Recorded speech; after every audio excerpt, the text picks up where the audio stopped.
Wait, what's happening there behind the couch? Is it... I think I see...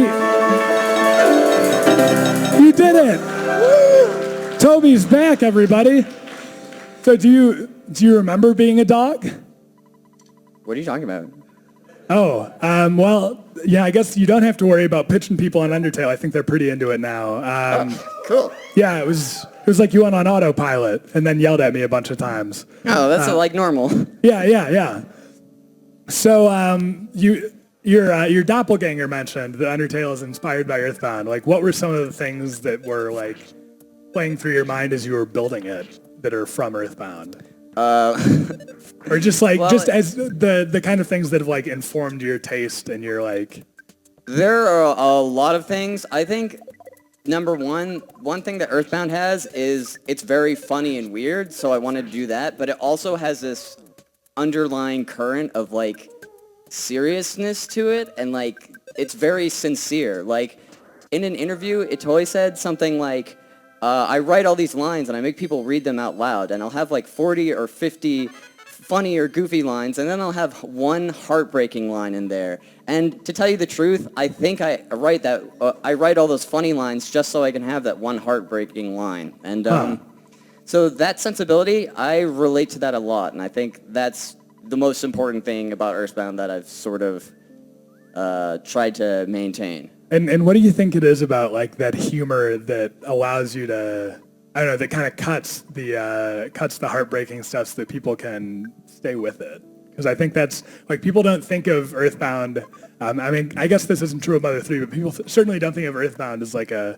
sad or heartbreaking game, but the lines are still there. Like, yeah. Is it, what is it about like the kind of humor there is that prepares people for that? Well, I think it's just funny and lighthearted, and it's goofy in a really certain way that it just puts you at ease, and it like lets you know that it's like friendly or whatever, or like the whole world is there to let you know that like everybody has a good heart, basically. Yeah, I think that's like really... it's not mean-spirited at all. Like there's a few like mean jokes, but it's not like, it's a very good-hearted type of humor. Yeah, it's not hostile, and it's not like a gritty reboot of a video game or something where like you have to start with a world that is totally bleak and there is no hope in it, and it'll continue to be that way. And like what's the point? In my opinion. Yeah. So, and what like I mentioned the Halloween hack. We talked about that a little yesterday. How did you end up at this point of like, I don't know, it seems like you're moving more and more toward a game that is like Undertale, where it maintains these RPG tropes, but it allows you to bypass some of them, like fighting things. Was that where you were going all along, or was that something that came into being with Undertale? Well, Undertale is sort of like, I'll be honest, like, I really can't play RPGs anymore because they're just very long and have all these different tropes about them. It's like, so I wanted to make a game that was like, that I could play nowadays being really tired of RPGs and I would still enjoy. So I tried to like do everything I've ever thought of that I've been playing an RPG, and I'm like, why don't I do this? Like, thinking about all the random enemies that you slaughter that you don't care about, and then the heroes are like, yeah, we're great people. You never address the fact that you hurt all those people. You just sort of push it aside because they don't matter. So I'm like, oh, why don't I make it so all the enemies are nice and they have personalities and it matters and you feel bad when you hurt them? That could be interesting. Why don't I make it so the game is only 6 hours long so you don't have to spend your whole life playing it? That could be nice for people.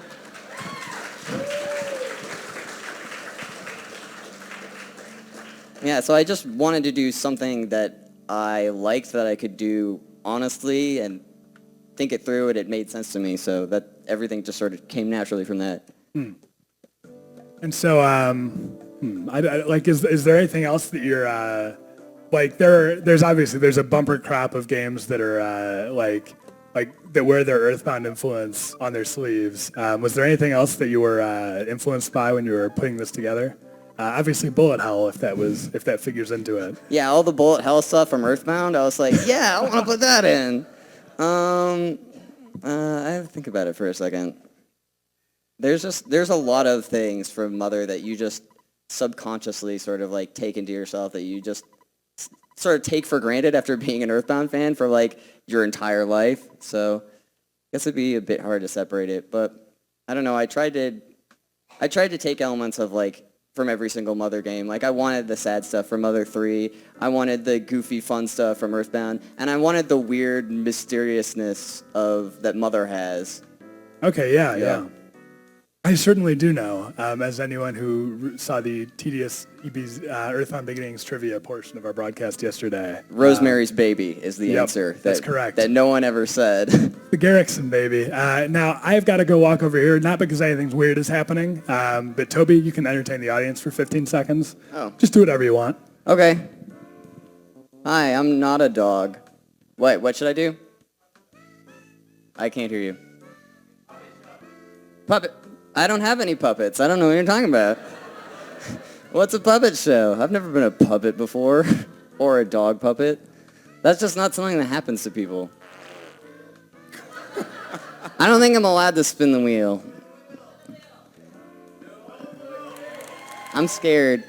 And actually, did I ever burden Charlie with the last wheel? I just realized that. So this is going to be a double dip. Yeah! We're going to have to give Charlie his head handed to you, and Toby, come spin the wheel. Wow! All right. Now, Toby, before you spin, how do you feel about Charlie? I love Charlie, but the way he was going after the criminal caterpillars was completely wrong, and it was really frustrating me. All right, so Toby has issues, ethical or otherwise, with Charlie's criminal caterpillar fighting. And he is going to take his problems out on the wheel. So, Toby, spin that wheel. Yeah! And while that spins, I'm going to walk back here, consult the Book of Obligation, and see what I missed.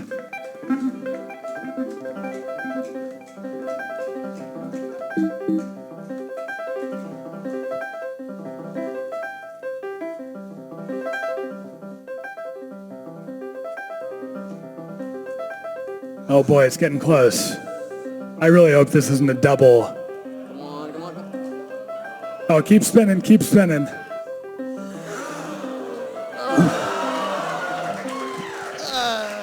Funga, foiled again. That was a Bowyer reference. I like that. Audience participation. Toby, you've created this wonderful world of Undertale. It's a self-contained, not that I would know, but I hear it's this self-contained, wonderfully written thing. So I believe the wheel wants for you to direct a green screen sketch with members of the audience. Do you feel you can handle that? Okay. All right. Wow. All right. So I'm going to have, let's see, how can we do this? If Toby's directing, maybe he should pick out some audience members. Yeah, I think you should probably go in there and cast, I'd say 2 or 3 people. So feel free to walk out there. They're going to make their case.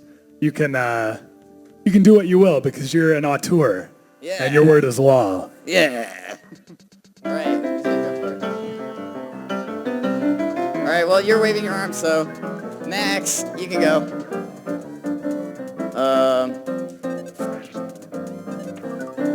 Yeah, you can go. All right. Who else? Do I need 2 or 3? Is that good? 2 or 3. It depends on what kind of roles you think you're going to cast. I think this is all about you right now, Toby. I'm not the auteur here. Help me. There's someone with 2 hands up making waving noises. Yeah, you can go. Or waving gestures. All right, let's go. All right. All right. All right, so please introduce your cast. All right, well, this is... I'm Spencer. This is... Michelle. And this is Max. I Why know don't I him. get to say my own name? Because I already know you. Mr. Max Tenda. Yes. All right, so we're going to do that at the top of the next segment. All right, ladies and gentlemen, Toby Fox.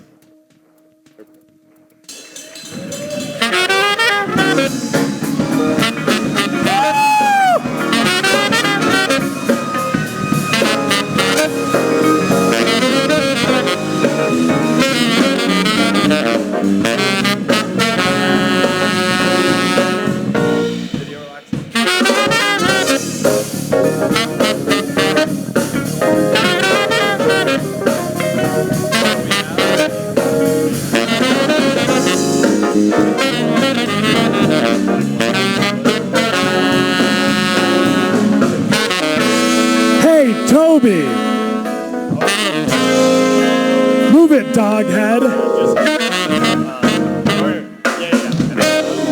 A little higher. A little higher.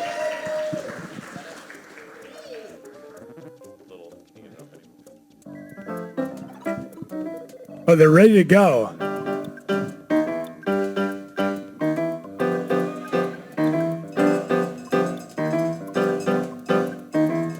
Ladies and gentlemen, please give a round of applause to Toby Fox and the Toby Fox players. Wow. Wow. That's really well aligned. Hi, everybody! Hi. Here I am at the Eating Food Factory, my favorite place, where I eat food. I'm here with my best friend from Undertale, Pac-Man! Waka waka! Hey, Pac-Man, are you hungry? Because I sure am. Me too! I wish I had a peach to eat. Oh, I got a surprise Now we'll see if Toby has a third hand. I'm gonna eat it! Wow, that was great! Pac-Man, what do you want to eat? I don't like peaches so much. I like huge slabs of concrete! Yay! Do you want to try some with me? Yeah! That makes me go.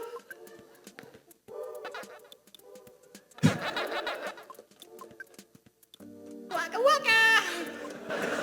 I wish I had a cookie. I wish I had also an energy drink. Slow down, Toby. No! I'm hungry! Toby, calm down! Toby!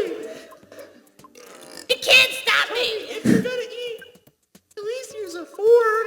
A fork! No! Stop! I'm so hungry! I'll consume everything! I'll consume time! And I will consume you!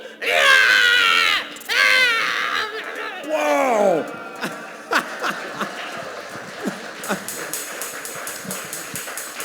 Man. Wow, you'd never guess there were 4 actors playing those parts, wouldn't you? No. There was an actor for the piece of concrete and and